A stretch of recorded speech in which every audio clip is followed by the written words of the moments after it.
Hello everyone, welcome to my channel all about biology, and this is Jyoti Verma.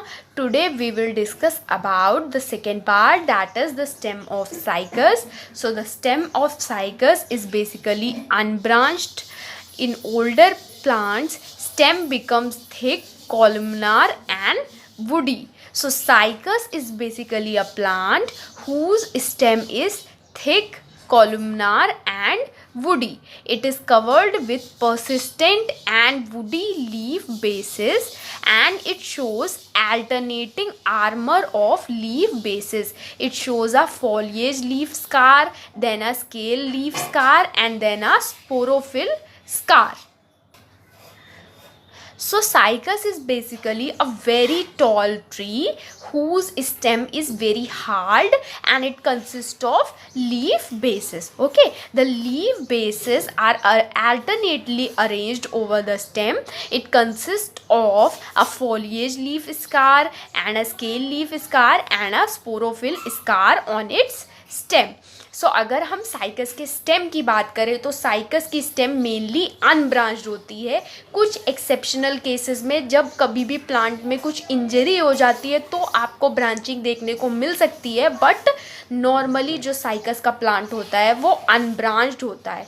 Okay, और cycas की जो stem है वो thick है, कॉलमनार है और वुडी है. जो साइकस की स्टेम होती है एकदम हार्ड होती है और उस पर आपको प्रॉपर लीफ स्कार्स दिखाई देंगे जो कि एक पैटर्न फॉलो करते हैं. तो उसमें आपको स्टेम पे फोलिएज लीफ स्कार, फिर उसके बाद स्केल लीफ स्कार और फिर स्पोरोफिल स्कार आपको देखने को मिलेगा. अगर आपने कभी साइकस का प्लांट देखा हो तो आपको उसकी स्टेम एकदम हार्ड वुडी दिखाई देगी और उस पर आपको इस तरीके के लीफ स्कार्स दिखाई देंगे. सो अगर आप साइकस का ट्री देखोगे तो आपको साइकस की स्टेम पे कुछ इस तरीके का एक पैटर्न दिखाई देगा स्पेसिफिक. ये जो पैटर्न है ये कैरेक्टरिस्टिक पैटर्न है और इसको हम लीफ स्कार बोलते हैं. आपको अल्टरनेट पैचेस में दिखाई देगा साइकस की स्टेम पे इस तरीके का पैटर्न. तो साइकस की स्टेम पे आपको क्या देखने को मिलेगा? फोलिएज लीफ स्कार, उसके बाद स्केल लीफ स्कार और उसके बाद स्पोरोफिल स्कार देखने को मिलेगा. तो साइकस की स्टेम पे कुछ इस तरीके का पैटर्न आपको देखने को मिलेगा. Now we will discuss about the internal structure of the stem of cycas. So the stem of cycas has a characteristic circular outline. Okay, the stem shows eustelic condition. Eustelic condition means there is a ring of vascular bundles that is present around a central pith. Okay, the stem has a broad pith and cortex with largely parenchymatous cells and having mucilage canals and leaf traces. So that is the characteristic feature of the stem of cycas, that in the stem you will be able to see mucilage canals and leaf traces. We will discuss about the leaf trace of cycas in our next video. And the vascular bundle in the case of cycas is endark, collateral and open. Endark means protoxylem lies towards the inner side, okay, towards the center, and collateral means xylem and phloem lie on the same radius, and xylem is towards the inner side and phloem is towards the outer side, and open means cambium is present.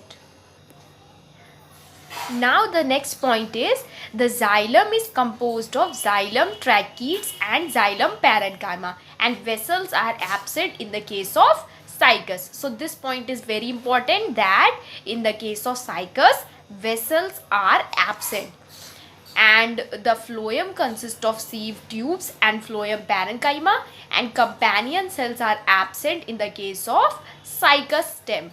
So these 2 points are very important, that in the case of cycas the vessels are absent, companion cells are absent.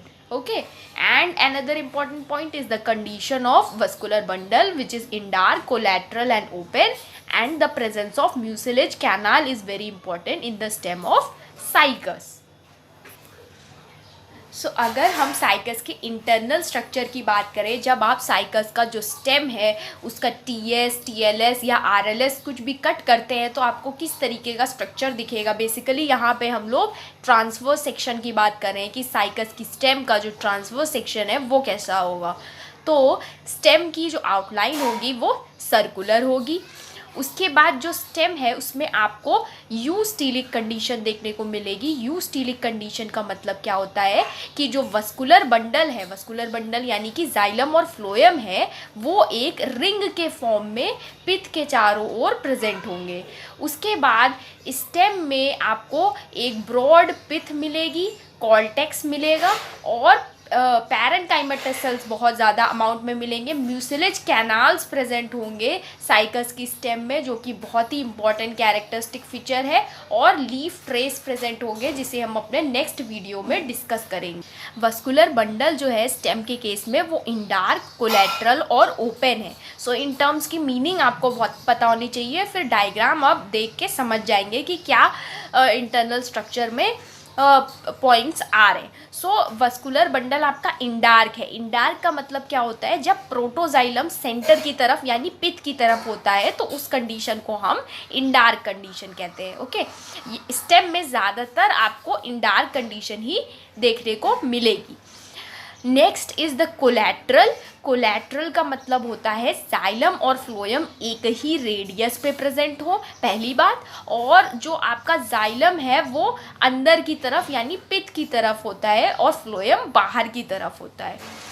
Open का मतलब होता है cambium present है। Cambium के present होने का मतलब ये है कि सेकेंडरी ग्रोथ यहाँ पे प्रेजेंट है। नेक्स्ट जो बहुत ही इम्पॉर्टेंट पॉइंट है वो ये है कि जाइलम में आपका जो जाइलम ट्रैकीड्स है और जाइलम पैरेन्काइमा है वो प्रेजेंट है, लेकिन वेसल्स आपकी एब्सेंट होती हैं इसमें।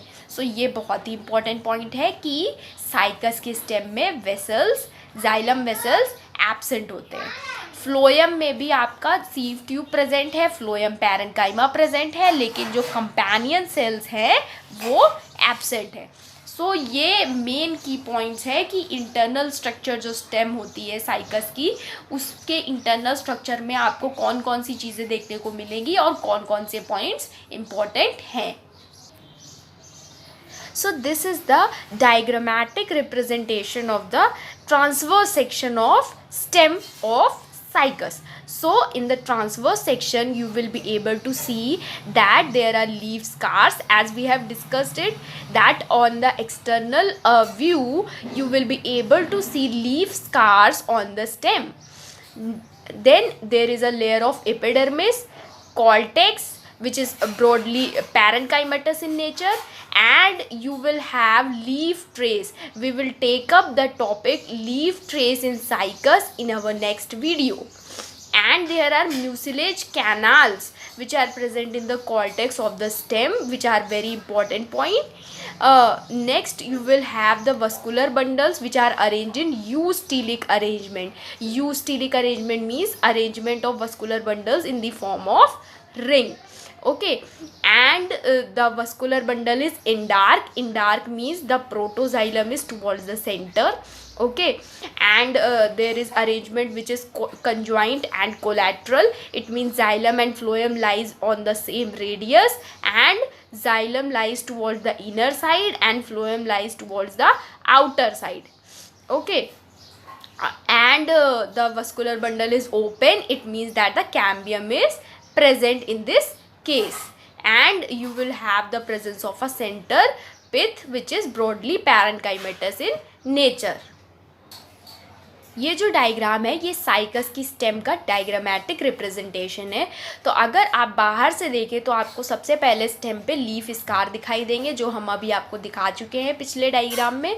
अलग अलग तरीके के लीफ स्कार जो कि अल्टरनेटिंग पैटर्न में स्टेम पे प्रेजेंट होते हैं। उसके बाद एपिडर्मिस आता है, फिर कॉर्टेक्स आता है। कॉर्टेक्स आपका बहुत ज़्यादा पैरेन्काइमेटस सेल से मिलके बना हुआ है। कॉर्टेक्स में आपको दो चीज़ें देखने को मिलेंगी, एक तो है म्यूसिलेज कैनाल जो कि बहुत इंपॉर्टेंट फीचर है आपका साइकस का, और दूसरा है आपका लीफ ट्रेस। लीफ ट्रेस वाला टॉपिक हम लोग नेक्स्ट वीडियो में डिस्कस करेंगे।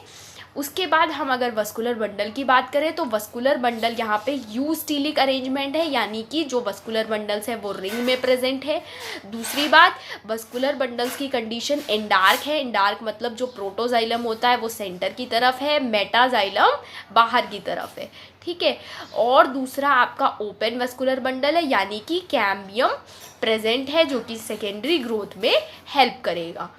और वस्कुलर बंडल की कंडीशन कंजॉइंट और कोलैटरल है, यानी जाइलम और फ्लोएम आपका सेम रेडियस पे प्रेजेंट है। जाइलम अंदर की तरफ प्रेजेंट है और फ्लोएम बाहर की तरफ प्रेजेंट है, और सेंटर में आपको पिथ देखने को मिल रही है। सो ये स्ट्रक्चर है आपका साइकस की स्टेम का। This is the transverse section of the mature stem. Earlier what you have seen is that of young stem. Okay, so after the secondary growth the structure of stem looks like this. So after the secondary growth there is formation of cork, and the cortex is as it is. It has mucilage ducts and gilded leaf traces.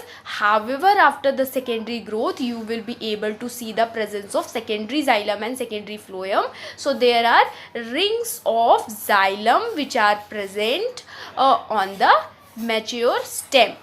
So in the mature stem you will be able to see many rings of the secondary xylem and the presence of secondary phloem into the transverse section of the mature stem.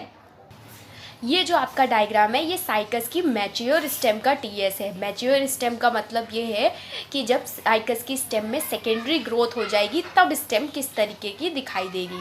तो secondary growth होने के बाद cycas की stem में cork का formation होगा बाहर की तरफ, और कॉर्टेक्स है आपका जिसमें आपको म्यूसिलेजिनस डक्ट्स प्रेजेंट होंगे जिसमें, और उसके साथ साथ सेकेंडरी ग्रोथ होने की वजह से आपको जाइलम की और सेकेंडरी जाइलम की और सेकेंडरी फ्लोएम की बहुत सारी रिंग देखने को मिलेगी ट्रांसफर सेक्शन में। तो जैसा कि आप इस डायग्राम में देख सकते हैं कि बहुत सारी जाइलम की रिंग्स प्रेजेंट है यहाँ पे पिथ के चारों ओर। तो ये आपका ट्रांसवर्स सेक्शन है मैच्योर स्टेम का, जो कि सेकेंडरी ग्रोथ के बाद देखने को मिलेगा।